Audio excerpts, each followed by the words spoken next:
Welcome to question hour. ఒకప్పుడు ఉద్యమాలకు నాయకులు ఉండేవారు. ఇప్పుడు నాయకుల కంటే నెట్వర్క్లే బలంగా పనిచేస్తున్నాయి. ఒకప్పుడు ఉద్యమాలు వీధుల్లో జరిగేవి. ఇప్పుడు ఒక్క హ్యాష్ ట్యాగ్ తో ప్రపంచం దృష్టిని ఆకర్షిస్తూ ఉన్నారు. ఒకప్పుడు పార్టీలు పిలిస్తే ప్రజలు వచ్చేవారు. ఇప్పుడు సోషల్ మీడియాలో పోస్ట్ చేస్తే లక్షల మంది రోడ్లపైకి వస్తున్నారు. ఒక ట్వీట్, ఒక రీల్, ఒక పోస్ట్ ప్రపంచవ్యాప్తంగా చర్చకు దారితీస్తోంది. ఈ జంజీ తరం తమ గొంతును ప్రపంచానికి వినిపించడంలో ఏ మాత్రం వెనకాడటం లేదు. న్యాయం కోసం ఎక్కడైనా పోరాటానికి సై అంటున్నారు. ఎంత దాకా అయినా తెగిస్తామంటున్నారు. ప్రభుత్వాలైనా, కార్పొరేట్ దిగ్గజాలైనా, సెలబ్రిటీలైనా జంజీ స్పందనను విస్మరించలేని పరిస్థితి వచ్చేసిందా అన్న సందేహం కలుగుతోంది. సోషల్ మీడియాను ఆయుధంగా మార్చుకొని తమ గళాన్ని వినిపిస్తున్న ఈ తరం మార్పు కోసం పోరాడుతోందా, లేక పరిమితులను దాటుతోందా? జంజీ నిరసనలకు కొత్త అర్థం చెబుతోందా? ప్రపంచ రాజకీయాలు, వ్యాపారం, సామాజిక వ్యవస్థలపై ప్రభావం చూపుతోందా? నిజంగానే ప్రపంచం ఈ తరం మాట వినాల్సిన పరిస్థితి వచ్చిందా? ఇప్పుడిదే అంశంపై చాలా వరకు హాట్ టాపిక్ గా నడుస్తుంది. మనం చూస్తున్నాం ఈ మధ్య కాలంలో కూడా జంజీ పోరాటాలకు ప్రభుత్వాలే కూడా ముందుకు వచ్చి వాళ్లతో మాట్లాడుతున్న పరిస్థితి. ఒకప్పుడు ఉద్యమాలు అంటే కూడా శాంతియుతంగా జరిగేవి. ఇప్పుడు జంజీ అంటే మొత్తంగా సోషల్ మీడియాలో, డిజిటల్ ప్లాట్ఫామ్ల పైన కూడా ఒక్క ట్వీట్ చేసినా, ఒక్క మెసేజ్ పెట్టినా కూడా లక్షలాదిగా కూడా జనం జంజీ పోరాటాలకు కూడా మద్దతునిస్తున్న పరిస్థితి ఈ మధ్యకాలంలో మనం చూసాము. జంతర్ మంతర్ వద్ద అన్ని రాష్ట్రాల నుంచి కూడా జంజీ మద్దతుగా చాలా మంది, లక్షలాది మంది ప్రజలు వచ్చారు. మొత్తంగా కూడా దీనికి సంబంధించి పూర్తి అనాలిసిస్ ని మా కలీగ్ న్యూస్ రూమ్ నుంచి సాయి న్యూస్ రూమ్ నుంచి సిద్ధంగా ఉన్నారు. ఎట్లా చూడాలి జంజీ ఒక కొత్త ట్రెండ్ సెట్ చేసింది అనుకోవాలా? ఉద్యమాలకు ఒకప్పుడు కూడా మొత్తంగా కూడా ఉద్యమాలు వేరే బాటలో ఉండే, బట్ ఇప్పుడంతా కూడా సోషల్ మీడియాలో ఒక పోస్ట్ పెట్టగా లక్షలాది మంది నుంచి కూడా ఈ మద్దతు రావడం ఒక ట్రెండ్ మార్క్, ఒక ట్రెండ్ సెట్టర్ గా కూడా చూడాలా దీన్ని? Right, thank you.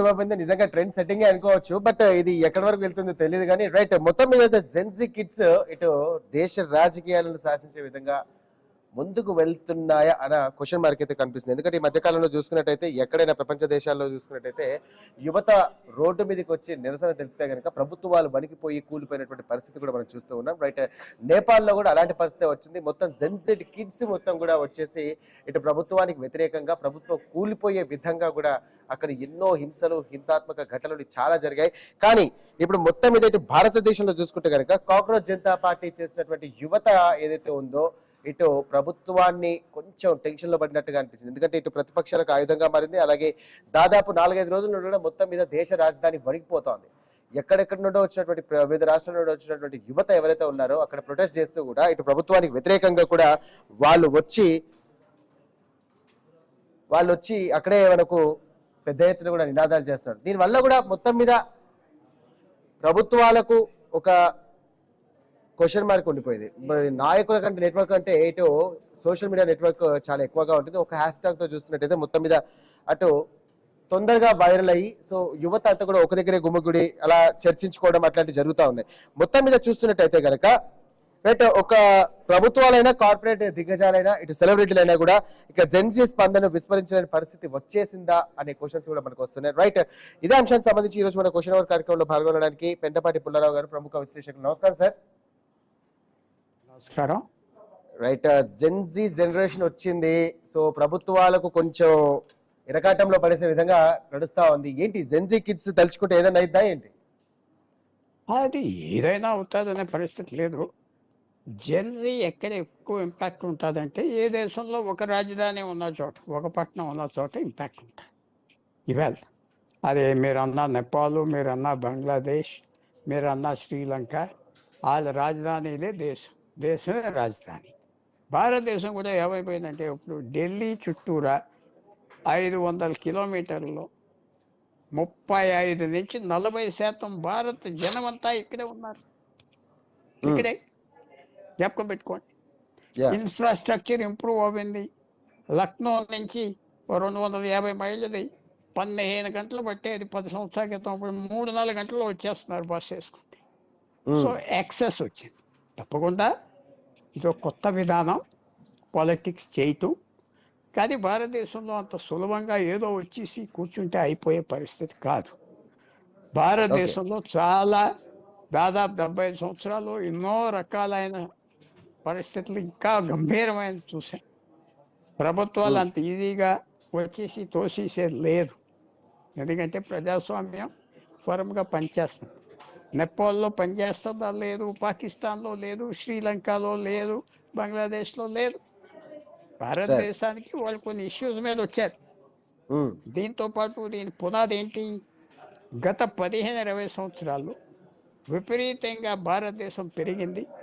దాంట్లో ఒక సెక్షన్కి విపరీతంగా డబ్బు వచ్చి కన్స్పిక్యూస్ కన్జంప్షన్, బయట ఖర్చు పెట్టుకోవటం అంతా ఎవరైతే పట్టణాల్లో ఉన్నారో యూత్ అనే వాళ్ళకి తప్పకుండా ఇదొక చాలా ఏలియనేషన్ అంటారు ఇంగ్లీష్లో, అంటే దూరం అయిపోయారు. ఒక స్విగ్గీ వర్కర్ అనుకోండి, ఒక చిన్న ఎంప్లాయీ అనుకోండి, చిన్న బిజినెస్ మ్యాన్ అనుకోండి, వచ్చేసుకుంటా పోయేది. వాడికి చదువు ఉన్నది, అన్నీ ఉన్నది, నాకు నెలకి 20,000 30,000 వస్తుంది, వాడికి 50 లక్షలు ఏంటి అని ఒక ఫీలింగ్ వచ్చేసి అదే ప్రభుత్వం అడ్రస్ చేయలేదు. ఏ సార్, ప్రభుత్వం ఈ జెన్జీ నిరసన సమస్యలకు పరిష్కారం చూపుతాయా లేక మరిన్ని విభేదాలకు కారణమవుతాయి అనుకోవచ్చు? ఒకటి, ఇప్పుడు వాళ్ళు 3 కోరికలు అడిగారు. 3 కోరికలు తీస్తే ఇంకో 3 పెడతారు. ఎలాగా? ఎక్కడ ఎక్కడ ఎక్కడ ఎక్కడ? ఇప్పుడు ఒక 1 కోటి రూపాయలు అడిగారు, ఇస్తా అన్నారు మనిషి చచ్చిపోయిన వాడికి. అది అసలు ప్రభుత్వం ఆ రోజే ఇవ్వాలి. నీటి పరీక్ష పోస్ట్పోన్ చేసిన రోజున ప్రతి అప్లికెంట్కి 5,000 6,000 పంపించేయవలసింది ప్రభుత్వం పంపలేదు. అంత ఇబ్బంది పెట్టారు. అది ఈవేళ ఆ 1 కోటి రూపాయలు 30 మందో 40 మందో చేస్తా అన్నారు. రెండోది కేసులు తీసేస్తా అన్నారు. మూడోది మంత్రి రాజీనామా అన్నారు. మంత్రి రాజీనామా చేస్తే వీళ్ళు ఇంటికి వెళ్ళిపోరు కదా. ఇది ఒక పర్మనెంట్ ఫీచర్గా, ఒక ప్రెషర్ గ్రూప్గా వస్తాయి. అది కూడా ఏమంటున్నారు, గత 5 రోజులు అపోజిషన్ నాయకులు వాళ్ళని అంటించుకుందామంటే దగ్గర రానివ్వట్లేదు కదా. అది మీరు గ్రహించారో లేదో. మాకు అపోజిషన్కి సంబంధం లేదంటున్నారు. సో ఈవేళ నేను అనుకుంటున్నా ధర్మేంద్ర ప్రధాన్ ఇంకో మినిస్ట్రీకి మారుస్తారు. దాంతో వీళ్ళు హ్యాపీ అవుతారా? అవరా? అవ్వకపోతే ఏంటి? ఈ 3 తీర్చాక ఏంటి? సో ఇది ఒక ఛాలెంజింగ్ సిచ్యువేషన్. ఛాలెంజింగ్ అంటే గవర్నమెంట్కు ఛాలెంజ్ అవి. ఓకే, ఛాలెంజ్ అవి. పబ్లిక్ ని కూడా కొంచెం కన్ఫ్యూజన్ లో పెట్టే పరిస్థితులు వస్తున్నాయి.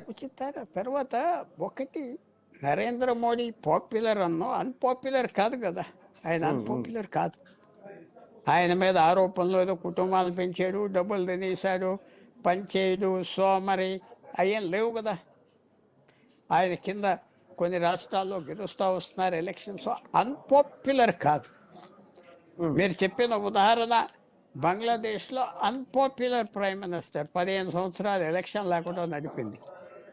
అలాగే నేపాల్లో 15 సంవత్సరాల్లో 17 ప్రభుత్వాలు పడిపోయినాయి, నిలబడినాయి. కరప్షన్ ఇది. సో అన్పాపులర్ కాదు ఈ ప్రభుత్వం. ఇప్పుడు ఈ డిజిటల్ యాక్టివిజం సంబంధించి కూడా, డిజిటల్ యాక్టివిజం నిజంగా మార్పు తీసుకొస్తుంది అనుకోవచ్చా, లేకుంటే తాత్కాలికంగా ఒక ట్రెండ్ మాత్రమే అని చూడొచ్చా?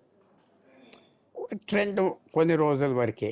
ఎలక్షన్ వచ్చేటప్పటికి మీకు ఉదాహరణ కూడా చెప్తున్నా. బంగ్లాదేశ్లో మీరు అన్నారు ఆగస్ట్ 2024లో హసీనాని తీశారు. ఎందుకంటే 15 సంవత్సరాలు ఆమె ఎలక్షన్ లేకుండా కూర్చున్నది. అప్పుడు మొన్న రాజకీయ పార్టీలు అందరూ సైలెంట్ గా సపోర్ట్ చేశారు. ఎలక్షన్లు వచ్చినాయి గత మార్చిలో. ఇప్పుడు 1% ఓట్లు వచ్చినాయి జనరీ పార్టీకి. ఎంత? 1%. 1%. 300లో ఎవడో ఒక్కటి గెలిచాడు. ఎక్కడో మా వాళ్ళ రిలీజియస్ పార్టీ సపోర్ట్తో ఒక్కటి గెలిచాడు. ఎందుకు వెళ్ళిపోయాడు? వాళ్ళకి ఫేస్ కూడా ఉండాలి కదా, ఫేసెస్ ఉండాలి నిలబడటానికి, చేయటానికి. సో నేను అంత దూరంగా వెళ్ళను, అంత దూరంగా చెప్పడం న్యాయం కాదు. Let us see. ఇప్పుడు ఈ 3 కోరికలు తీర్చలేదన్నాక కంటిన్యూ అవుతారా? ఎస్. ఈవెన్ సెలబ్రిటీస్ కూడా ఈ సోషల్ మీడియా విమర్శకులకు, లేకపోతే ఈ యువతకు భయపడే పరిస్థితి వచ్చింది అనుకోవచ్చా? వాళ్ళకి సెలబ్రిటీస్కి వాల్యూ ఏమున్నది? సెలబ్రిటీస్కి మనం క్యూరియాసిటీ మీద వాళ్ళ ఆటలు పాటలు చూస్తాం, చదువుతాం. వాళ్ళు ఎవరైనా హాలీవుడ్ స్టైల్లో ఎవరైనా జనరస్గా ఉన్నారా? డబ్బులు ఇస్తున్నారా? ఏమైనా పోషిస్తున్నారా? లేదు కదా. ఉమ్, నేను లేదనుకుంటున్నా. మనం ఫిలిం ఓకే. స్టార్స్ వాళ్ళు ఎవరో మంచి ఇమేజ్ ఉన్నది, సెలబ్రిటీ వాల్యూ ఉన్నది, జనం వాళ్ళు మీ రీల్స్ చూస్తారు, సినిమాలు చూస్తారు, వాళ్ళ గురించి చదువుతారు, కానీ వాళ్ళు చెప్తే ఓటేస్తారా? ఆ విజయ్ అంటే పర్టిక్యులర్గా జనరీ ఆ పాత పార్టీలు 65 సంవత్సరాలు బట్టి డామినేట్ చేస్తున్నాయని ఒక ఫీలింగ్ వచ్చేది తీశారు. అవును, అవును, జనరీయే కాదు, ఓల్డ్ పీపుల్ కూడా అందరూ కూడా అవకాశం. సో అవకాశం ఇచ్చారు. అలా రైట్. చేంజ్ ఇప్పుడు రావచ్చు. అంటే ఇప్పుడు చేంజ్ ఉన్నటువంటి గురించి నేను గవర్నమెంట్స్ చెప్పలేను. మీరు అన్నట్టుగా ఇప్పుడు తమిళనాడు గవర్నమెంట్ ఎగ్జాంపుల్ తీసుకున్నారు. రైట్. ఇప్పుడు ఉన్నటువంటి గవర్నమెంట్స్ కూడా జెన్జీ అభిప్రాయాలను కూడా తప్పనిసరిగా పరిగణలోకి తీసుకోవాల్సిన పరిస్థితి వచ్చిందంటారా? జనరీ అంటే తప్పకుండా ఆ ప్రజలు, ఎవడు ఉమ్, నాయకుడు ఎవడు లేడు, తప్పకుండా ఉమ్, మీకు స్ట్రైట్ అవే చెప్తున్నా. నరేంద్ర మోడీ గారికి చేయవలసింది మీరు ధరలు తగ్గించాలి. అవును. ఉద్యోగాలు అందరికీ ఇవ్వలేరు, కానీ ఉద్యోగం వచ్చేటట్టుగా క్రియేట్ చేయాలి. వ్యవసాయం మీద ఫోకస్ అవ్వాలి. చిన్న చిన్న పనులు చేయట్లేదు కదా. ఉమ్, ఈ ధరలు ఎందుకు ఎంత పెరిగిపోయినాయి? పన్నులు ఎక్కువ పెంచారు కాబట్టి. ఉమ్, 2016 నుంచి 2025 సెప్టెంబర్ వరకు జిఎస్టి తగ్గించలేదు. విపరీతమైన జిఎస్టి. ఒక యాస్పిరిన్ మందు కొనుక్కున్న 18-20% ట్యాక్సా, శానిటరీ నాప్కిన్స్ మీద 24% ట్యాక్సా, ఇలాంటి పెట్టి ఆఖరికి తీసారు. ధర కంట్రోల్ చేయి ఫస్ట్ అండ్ ఫార్మోస్ట్. అది తర్వాత వ్యవసాయ సెక్టర్ నువ్వు క్రియేట్ చేయాలి వాల్యూ. ఇవాళ స్టార్ట్ చేస్తే 3 నెలల్లో ఇంపాక్ట్ వస్తుంది. మాకు డబ్బుకు ఉమ్, విలువ ఉన్నట్టుగా రావాలి. అది మానేశారు. హైటెక్ లేకపోతే ఇన్ఫ్రాస్ట్రక్చర్ చేయటంలో కుదరట్లేదు. ఆన్సర్ చేయలేకపోతున్నారు. ఓకే. భారతదేశంలో ఇంకా జనాభా పెరుగుతూ ఉంది. China right. లాగా తగ్గిపోవట్లేదు. చైనాలో రైట్. ఇప్పుడు తగ్గిపోతుంది. కార్పొరేట్ కంపెనీల పరిస్థితి కూడా అలాగే ఉంది కదా సార్? కార్పొరేట్ కంపెనీలు తమ నిర్ణయాలను కూడా మార్చుకునే పరిస్థితి వచ్చిందనుకోవచ్చా ఈ యొక్క జెన్జీ వల్ల? జెన్జీ వాళ్ళు పట్టించుకోరు. ఏ ప్రభుత్వం వచ్చినా వాళ్ళు చేసే పని మీద వెళ్తారు. జెన్జీ ఏం ఓకే. చేస్తారు? కోఆపరేట్ ఏం చేస్తారు? జెన్జీ అంటే రోజు వచ్చి అక్కడ కూర్చోరు కదా. ఒక 5 ఉమ్, రోజులు ఉమ్, 10 రోజులు కూర్చుంటారు, తర్వాత వెళ్ళిపోతారు. ఉమ్, కుదరదు. వాళ్ళు కూడా డెలివరీ ఇప్పుడు ఈవేళ మీరు చూడవలసిన పరీక్ష, ధర్మేంద్ర ప్రధాన్ ఇంకో మినిస్ట్రీకి మారుస్తారు. ఉమ్, మార్చాక ఒప్పుకోవాలని పూర్తిగా తీసేయాలంటారా? అక్కడ ప్రభుత్వం గట్టిగా నిలబడాలి. ఉమ్. నిలబడాలి ఓకే. నిలబడకపోతే రైట్. ప్రభుత్వానికి లోపం. నిలబడతారు అనుకుంటున్నా. So okay. నెక్స్ట్ స్టేజ్ ఆ, కొత్త కోరికలు ఏం పెడతారు? ఎలా పెడతారు? కొత్త కోరికలు పెడతాం తప్పదు. అయితే ఇంటికి తప్పదు వెళ్ళిపోరు. ఖచ్చితంగా. ఇది ఇంటికి వెళ్ళిపో నాయకత్వం కాదు. సో రోజు రోజుకి ఇది కూడా దేశం మీద ఇంపాక్ట్ వస్తుంది. ఎలాగ వస్తుందో మనం చూడాలి. పొలిటికల్ పార్టీలు చాలా స్ట్రాంగ్గా ఉన్నాయి భారతదేశం. కులాలు మతాలు కూడా బాగా లోతుగా ఉన్నాయి. ఇది కొన్ని ఉమ్, రోజుల వరకు సాగుతుంది. గవర్నమెంట్ ఎలా హ్యాండిల్ చేస్తుంది అన్నిటికంటే ముఖ్యం మన రాజ్యాంగం అని ప్రతి ఒక్కరు అంటారు. రాజ్యాంగంలో మెయిన్ థింగ్ ఏంటంటే ప్రధానమంత్రి, ముఖ్యమంత్రులు వాళ్ళని తీసేయాలంటే ఆ పార్లమెంట్ తీయాలి, అసెంబ్లీ తీయాలి. 5 ఓకే. లక్షల మంది వచ్చేసి ఢిల్లీ మీద కూర్చుంటే తీసేయటానికి లేదు. 5 లక్షల మంది వీళ్ళు పిలవటం కష్టం లేదు. రాష్ట్రాల నుంచి 5,000 10,000 మంది వస్తే 5 లక్షలు అయిపోయి ఉమ్, దగ్గరగా ఉన్నది. 40% జనాభా ఢిల్లీ నుంచి 500 కిలోమీటర్లో ఉన్నారు. ఉమ్, ఉమ్. సో ఆ ప్రమాదాలు ఉంటాయి. ఈ దేశం ఎలా తట్టుకుంటుంది, ఇతర దేశాలు ఏం రోల్ చేస్తున్నారు అన్నీ ఉంటాయి. ఇప్పుడు ఓకే. గవర్నమెంట్ ఎలా హ్యాండిల్ చేస్తారో గవర్నమెంట్ మీద బాధ్యత ఉంది. రైట్. ఇటు సోషల్ మీడియా ఉద్యమాలు నిజంగా ప్రజాస్వామ్యమైనటువంటి ఉద్యమాలుగా పరిగణించబడతాయి అనుకోవచ్చు. ఎందుకంటే ఇప్పుడు కాక్రోచ్ జనతా పార్టీ చేసినటువంటి ఏదైతే ప్రొటెస్ట్ ఉందో, ఇప్పుడు విద్యార్థులకు సంబంధించి ప్రొటెస్ట్ చేస్తున్నారు కాబట్టి ఈ సోషల్ మీడియా ఉద్యమాలు నిజంగా ఒకవేళ ప్రజాస్వామ్య ఉద్యమాలుగా మారే అవకాశం ఉంది అనుకోవచ్చు. చెప్పలేం. ఇది ఇతర దేశాల్లో చూసి చేస్తున్నారు. ఊరు పేరు లేని నాయకత్వం కింద. ఇది అవును. ఎంతవరకు వెళ్తుంది, ఎంతవరకు సాగుతుంది? వాళ్ళు ఏమైనా తప్పులు చేస్తారా? తప్పులు చేయకుండా ఉంటారా?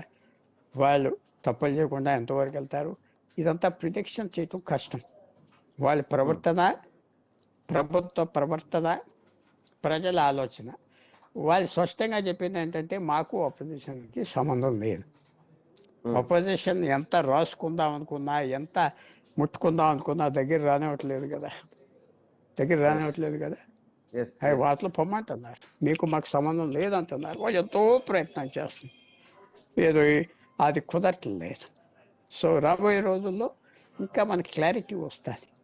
ప్రస్తుతం Right. ఇది ఒక విషయం మన ముందల, సరే చెప్పండి. అదే మన ముందర ఒక విషయం, ఇది ఏ పక్కన వెళ్తుంది ఎలాగెళ్తుంది అప్పుడే చెప్పలేం.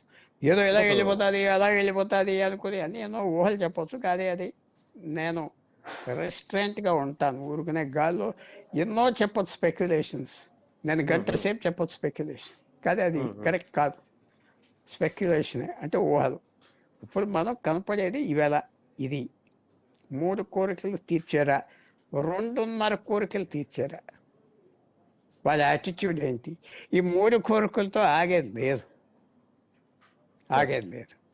ఖచ్చితంగా కూడా ఇంకో ఇంకా రాష్ట్రాల్లో ఇంకా వాళ్ళు రిప్రజెంట్ చేస్తూనే ఉంటారు. ఇఫ్ పాసిబుల్ అయితే గవర్నమెంట్ చేస్తుంది, లేదంటే మళ్ళీ యుద్ధాలు, మళ్ళీ ఉద్యమాలు. వాళ్ళు ఇది రోజు వరకు ఎంతవరకు వెళ్తుంది? వాళ్ళు చేసింది ఒప్పుకుంటారా, లేకపోతే ఒక సెక్షన్ ఇదంతా ఊరుకునే వీళ్ళు కూడా ఒక గేమ్ ఆడుతున్నారు అని వస్తుంది. చాలా ఇంటెలిజెంట్ దేశం భారతదేశం, చాలా ఇంటెలిజెంట్గా ప్రవేశిస్తారు. కన్జర్వేటివ్ దేశం, ఎవరు తినేది వాళ్ళకి కావాలి. పూర్తిగా 80 కోట్ల మందికి రేషన్ వస్తుంది. చాలా ఫ్రీ స్కీమ్స్, ఫ్రీ క్యాష్ ఏ దేశాల్లో లేవు, పక్క దేశాల్లో లేవు. అలాంటి పాస్ చేసుకుంటారా? ఆలోచన ఇంకా వస్తుంది అనుకుంటారా? చూడాలి. అంత ఈజీగా మనం యాజ్ ఎ సీనియర్ అనలిస్ట్ గా మీరు చెప్పండి, ఇప్పుడు చేస్తున్నటువంటి ప్రొటెస్ట్ ఏదైతే ఉందో జెన్జీ కిడ్స్ చేస్తున్నారు, సో ఈ ప్రొటెస్ట్ ఎంతవరకు కరెక్ట్ ఆర్ మీ ఒపీనియన్ ఏంటి? తప్పలేదు, చేయొచ్చు, ఎవరైనా చేయొచ్చు, చేయాలి, చేయకూడదని లేదే. గవర్నమెంట్ వినవలసిన మాట. గవర్నమెంట్ జూన్ ముందలే వాళ్ళని ఇంకో పోర్ట్ఫోలియో పంపాలి. ధర్మేంద్ర ప్రధాన్ పంపలేదు. పంపిస్తే కొంత గొడవ వదిలిపోతుంది. ఈ తర్వాత ఈ ఐడియా ఉన్న వాళ్ళు ఏదో ఇష్యూ కోసం చూస్తున్నారు, మంచి ఇష్యూ దొరికింది. ఇది కొత్తగా ఎగిరి రాలేదు, కొత్త ఇష్యూ కోసం చూస్తూ ఉన్నారు, దొరికింది. అంటే ప్రస్తుతం ఉన్నటువంటి రాజకీయాల పరంగా చూస్తే కనుక యువతను అట్రాక్ట్ చేసే పనిలోనే ప్రతి ఒక్క రాజకీయ పార్టీ నేతలు కానీ, రాజకీయ పార్టీకి సంబంధించిన సీనియర్ నేతలు అందరూ కూడా మన భాషలో చెప్పాలంటే కోషిష్ చేస్తున్నారు. సో మొత్తం మీద ఇది ఎంతవరకు సక్సెస్ అవుతారు అనుకోవచ్చు యువతను అట్రాక్ట్ చేయడంలో? అంటే ఒక రోజుకో స్టెప్ లో విధంగా కూడా ఎంత అది చాలా కష్టం చెప్పటం. భారతదేశంలో సామాజిక, మత, ప్రాంతీయ, భాష ఆ డిఫరెన్సెస్ అన్ని మర్చిపోయి ముందరికి వెళ్తారా? నేను ఇందాక ఏం చెప్పా, ఓ 10 లక్షల మంది ఢిల్లీ మీద వచ్చి పడతాం ఏం కష్టం కాదు, కారులు తీసుకుని. ప్రతి రాష్ట్రం నుంచి 10,000 మంది 20,000 మంది వస్తే అయిపోయింది. ట్రైన్లు ఎక్కువ వచ్చేయచ్చు, బస్సులు ఎక్కొచ్చు, కార్లు ఎక్కువ వచ్చేయచ్చు. 5 గంటల్లో వచ్చేస్తారు మొత్తం. 5 గంటల్లో ఆంధ్ర నుంచి రావక్కర్లేదు. ఏదో జరుగుతుంది, మనం ఏదో అయిపోతాం, మన నాయకులు అయిపోతాం, మనమే పెద్దవాళ్ళు అయిపోతాం.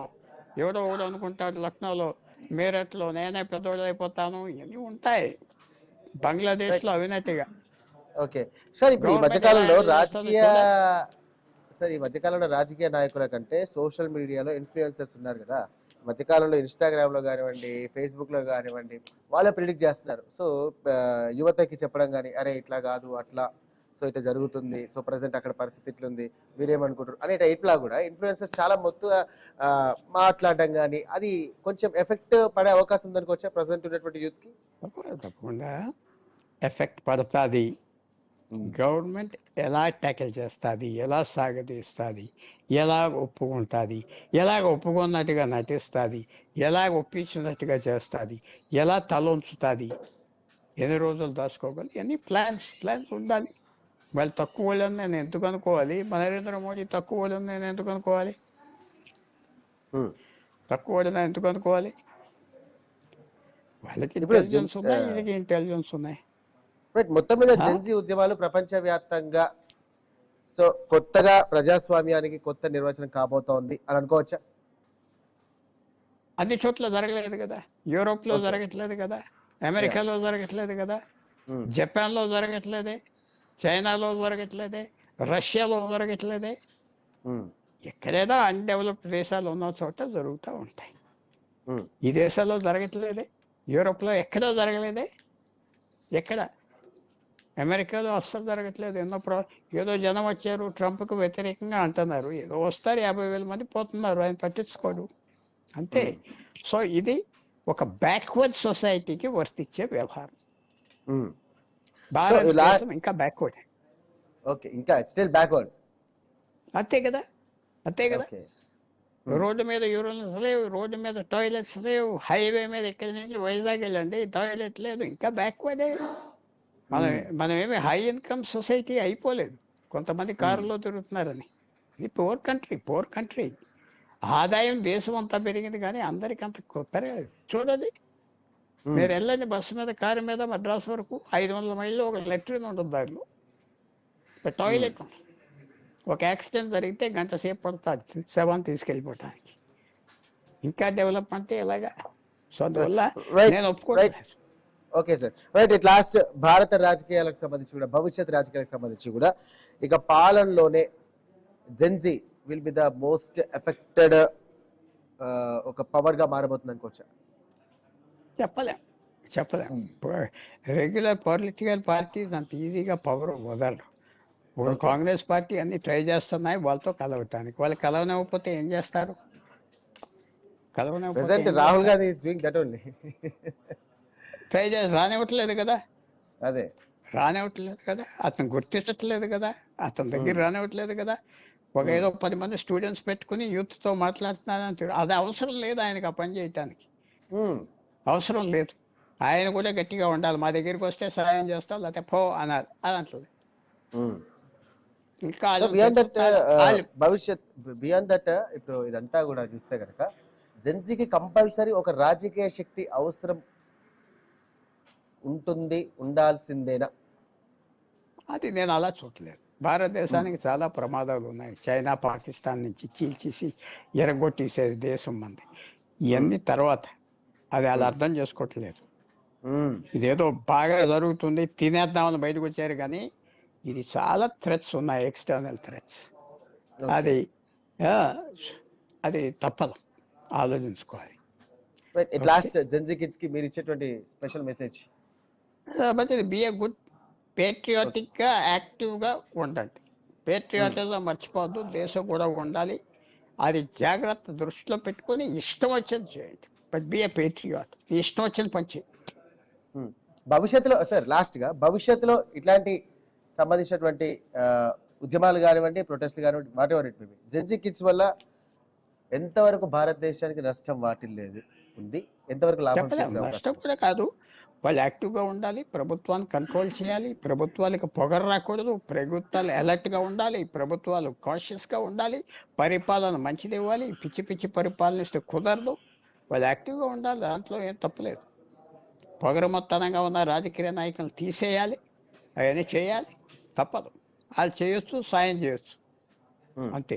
సో మనం ఒక విధంగా చూసుకుంటే కనుక తెలంగాణ రాష్ట్ర సాధన కోసం యువత ముందుకు వచ్చింది. ఒక టైంలో యువతే ఇటు ఉస్మానియా కానివ్వండి, తెలంగాణ రాష్ట్ర వ్యాప్తంగా యువత ముందుకొచ్చి రాష్ట్ర సాధన కోసం ప్రత్యేకంగా కృషి చేసింది. ఆడ ఉన్నటువంటి టైం వేరు, ఇప్పుడు ప్రొటెస్ట్ చేసినటువంటి టైం వేరు, అంతేనే కదా సార్? కరెక్ట్. సో మారిపోతుంది. యువతే కాదు, 60 సంవత్సరాలు బట్టి జరిగిన పోరాటం అది. అది నిన్న మొన్న వచ్చిన పోరాటం కాదు. ఆఖరి ఎవరో సాధించారు, పాయన ఉన్నది. బట్ 50 సంవత్సరాలు బట్టి చేస్తా చేస్తా చేస్తా ఆ దీపాన్ని బ్రతికిస్తా వచ్చారు. ఇది కొత్త మూవ్మెంట్ కాదు, అకస్మాత్తుగా వచ్చేలేదు. ఓకే, థ్యాంక్ యూ అండి, థ్యాంక్ యూ సో మచ్ అండి పుల్లారావు గారు, thank you so much. So మొత్తం మీద జెన్జీ వల్ల కూడా, జెన్జీ సంబంధించినటువంటి కూడా దేశ రాజకీయాలకు సంబంధించి కూడా మార్పులు వచ్చే అవకాశం ఉందని చెప్పేసి కూడా విశ్లేషకులు అంటారు. చెప్పలేము. ప్రజెంట్ ఉన్నటువంటి సిచ్యువేషన్ ప్రకారంగా చూస్తే కనుక జెన్జీ షుడ్ బి కంపల్సరీగా క్వశ్చన్ చేయాలి, ప్రభుత్వాలను అడగాలి. బట్ అది కొంచెం మితిమీరిన స్థాయి వెళ్తే కనుక ప్రమాదం వచ్చే అవకాశం ఉంది, థ్రెట్స్ వచ్చే అవకాశం ఉంది. సో ఈ సోషల్ మీడియా వేదికగా కూడా ప్రశ్నించే అవకాశం ఉంది. అలాగే డైరెక్ట్గా కూడా వచ్చి ప్రొటెస్ట్ చేసి అలాగే వారిని ప్రశ్నించే హక్కు కూడా ఉంది. బట్ ప్రజెంట్ ఉన్నటువంటి సిచ్యువేషన్లో, ప్రజెంట్ ఉన్నటువంటి వ్యవస్థలో కూడా ఖచ్చితంగా కూడా క్వశ్చనింగ్ అనేది ఉండాలి. జెన్జీ యువత కూడా ముందుకు వచ్చి ఖచ్చితంగా కూడా సాధించే విధంగా, వారు హక్కులు సాధించుకునే విధంగా కూడా ముందుకు సాగుతే చాలా బాగుంటుందని చెప్పేసి. బట్ చూడాలి, ఇది జెన్జీ యొక్క ఈ జనరేషన్ ఎక్కడ వరకు వెళ్తుంది, మరి భారతదేశానికి సంబంధించినటువంటి ఎంతవరకు కీర్తి లభిస్తుంది, అలాగే ప్రభుత్వాలు మారుతాయా, మరి సెలబ్రిటీ రంగం మారుతుందా, మరి కార్పొరేట్ సంస్థలు మారుతాయా, మరి వీరి వల్ల ఎవరు మార్పు వస్తారు, ఇటు ప్రజలకా లేకపోతే యువతకా లేకపోతే ప్రభుత్వాల, రైట్ ఇదంతా కూడా చూస్తే కనుక క్వశ్చన్ మార్క్ అని మిగులుతుంది. రైట్ ఇది వాళ్ళ క్వశ్చన్ అవర్. మరో అంశంతో మళ్ళీ కలుద్దాం. అంతవరకు చూస్తుండండి.